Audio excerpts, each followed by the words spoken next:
Hello students, today we will do revision worksheet about English grammar. Do you remember कि क्या तुम्हें याद है? Arrange these words in alphabetical order. यहाँ box में कुछ वर्ड्स दिए गए हैं, इनको कैसे अरेंज करना है? अल्फ़ाबेटिकल ऑर्डर के अकॉर्डिंग अरेंज करना है. आपको पता है अल्फ़ाबेट A to Z 26 होते हैं. तो अल्फ़ाबेट ऑर्डर ये होता है, जैसे फर्स्ट नंबर पे कौन सा अल्फ़ाबेट आता है? ए. तो यहाँ पे अगर ए वाला लेटर वाला वर्ड होता तो हम फर्स्ट नंबर पे वही लिखते हैं, तो यहाँ पे नहीं है. सेकंड नंबर पे बी आता है, तो इस के अकॉर्डिंग हमें जो है इनको अरेंज करना होता है. चलिए स्टार्ट करते हैं. वर्ड है रोज, आर से स्टार्ट हो रहा है. स्टेलियन, एस से. ईगल, ई से. आर से रेजिन. पी से पैरट. तो अब हमें ये देखना है इनमें से सबसे पहले कौन सा अल्फ़ाबेट आता है. इनमें से सबसे पहले कौन सा अल्फ़ाबेट आता है? ईगल. तो नंबर 1 इसको हम डाल देंगे. ए बी सी कोई से रिलेटेड अल्फ़ाबेट कोई नहीं यहाँ पे. ई तो ईगल. सेकंड नंबर पे इनमें से कौन सा अल्फ़ाबेट आता है? पी. सेकंड नंबर पे क्या आ जाएगा? पैरट. थर्ड नंबर पे इनमें से देखिए ये भी आर है एंड ये वाला भी वर्ड जो है आर से स्टार्ट है, तो हमें इसका सेकंड जो लेटर है वो देखना होता है.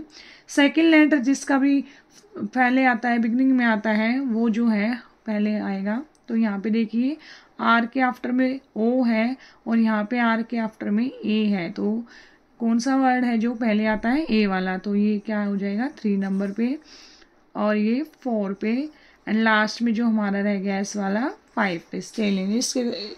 इस तरह से हम जो है अल्फ़ाबेटिकल ऑर्डर को अरेंज करते हैं.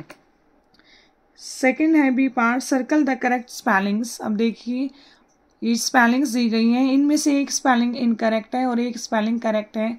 हमें करेक्ट वाली को रीड करके सर्कल करना है. देखिए ग्रेसफुल, इसमें डबल एल है तो ये रोंग है. ग्रेसफुल ये वाली जो है करेक्ट है, तो इस पर हम सर्कल करेंगे. नेक्स्ट है कॉन्टिन्यू. तो क्या होता है? कॉन्टिन्यू होता है, ये करेक्ट है, सर्कल. नेक्स्ट नॉइज नहीं होता, नॉइज होता है, तो ये जो है NOIS स्पेलिंग होती है, करेक्ट है, सर्कल करेंगे. नेक्स्ट है वोयेज. तो कौन सी करेक्ट है? ये वाली करेक्ट है, वोयेज होती है. Next terrible. अब देखिए टेरिबल कौन सी करेक्ट है?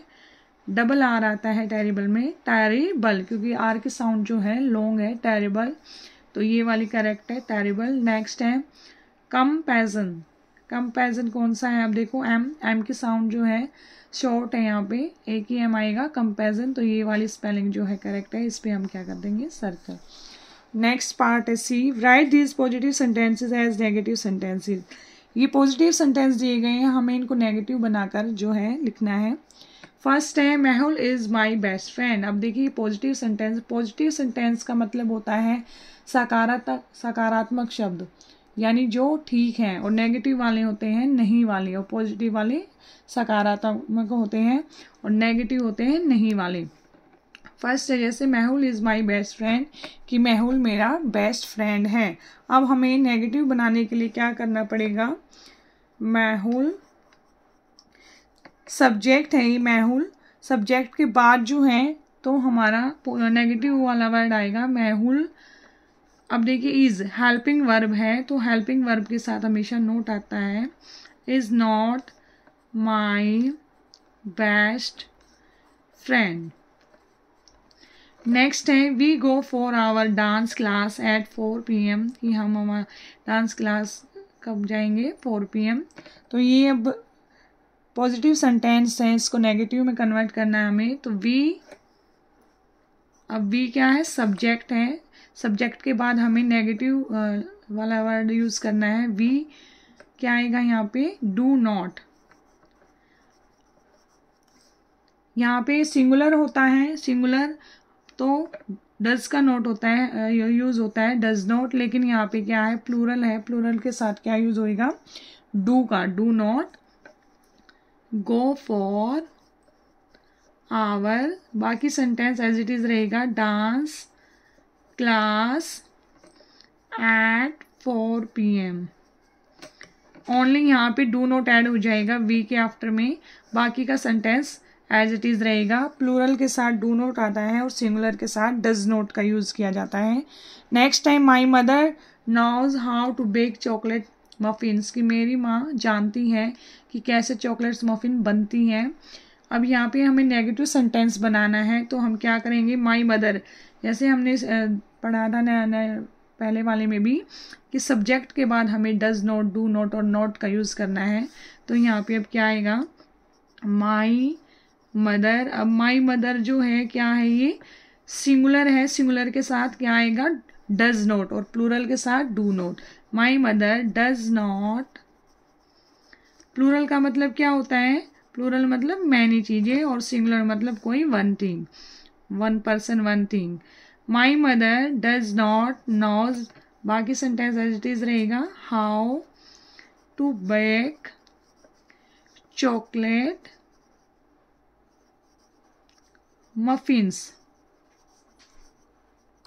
लास्ट में फुल स्टॉप।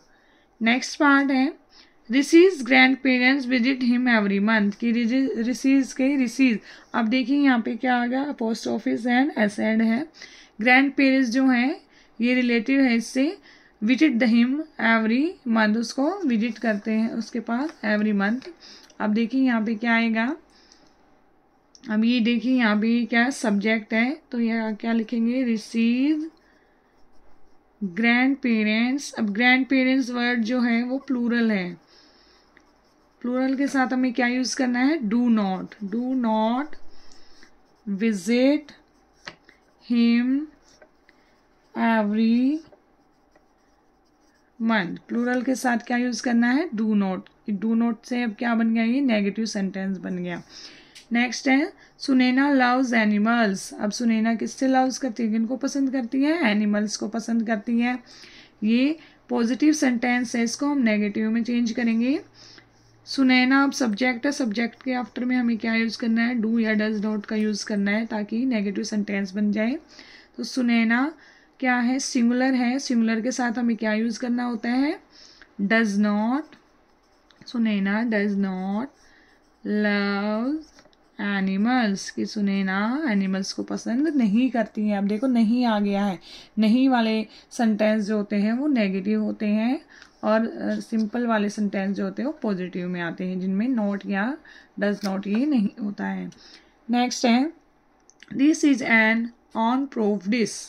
अब देखिए यहाँ पे सब्जेक्ट क्या है, दिस, और दिस के साथ क्या है, हेल्पिंग वर्ब भी है। तो मैंने बताया था अगर सब्जेक्ट के साथ हेल्पिंग वर्ब है तो ओनली नॉट का यूज होता है। तो यहाँ पे क्या लिखेंगे हम, this is not an ovenproof dish, last में फुल स्टॉप।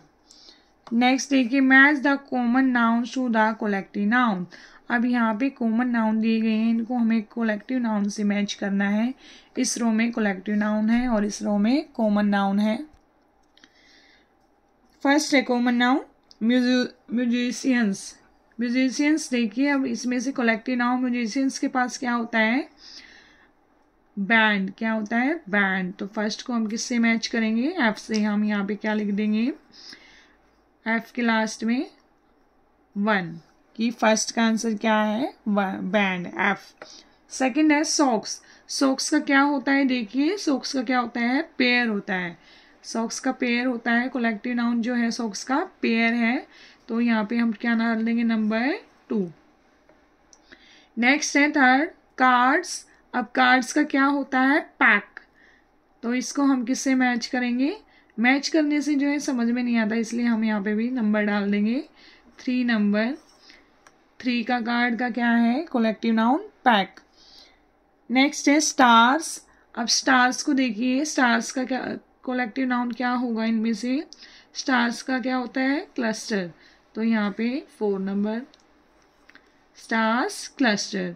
Next cricketers. अब क्रिकेटर्स का देखिए कोलेक्टिव नाउन, फ्लॉक तो झुंड होता है, और टीम क्या होती है, टीम। क्रिकेटर्स की क्या होती है, टीम। तो यहाँ पे 5 नंबर।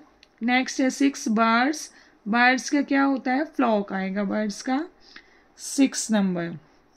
अब देखिए, रीड करिए मेरे साथ। म्यूजिशियंस का collective noun band, socks pair, cards pack, stars cluster, cricketers team, birds flock.